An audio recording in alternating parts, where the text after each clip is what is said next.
नमस्कार मित्रांनो, तर या ठिकाणी तुम्ही बघू शकता की आपला 12 ते 13 हजाराच्या आराउंड इथं लॉस चालू आहे. तर आपण एंट्री घेतली 52,300 पी मध्ये आपण ट्रेडचं प्लॅनिंग केलं. तर या पाठीमागचं काय रिझन आहे, काय लॉजिक आपण चार्टमध्ये बघूया.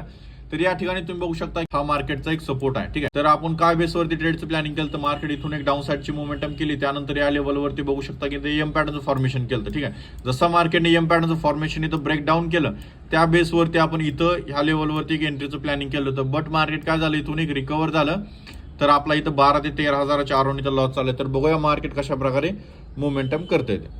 ठीक आहे, या ठिकाणी तुम्ही बघू शकता की आपला लॉस वाढून 20,000च्या अराउंड इथं आपला लॉस गेलेला आहे. तर या पाठीमागचं रिझन या ठिकाणी तुम्ही बघू शकता की मार्केट काय झालं, इथून मार्केटने डाऊन साईडची पण मोमेंटम केली, बट या जेवढ्या पॉईंटच्या मार्केटमध्ये मोमेंटम झाल्या तेवढ्या पॉईंटच्या स्ट्राईक प्राइसमध्ये मोमेंटम झाल्या नसल्यामुळे काय झालं, इथं प्राइस डिके झाले. या ठिकाणी तुम्ही बघू शकता या लेवलवरती आपण ट्रेडचं प्लॅनिंग केलं, तर तिथूनच मार्केट आलंय, प्राइस डिके असल्यामुळे आपला लॉस वाढलेला आहे. तर या ठिकाणी आपण आपला लॉस या ठिकाणी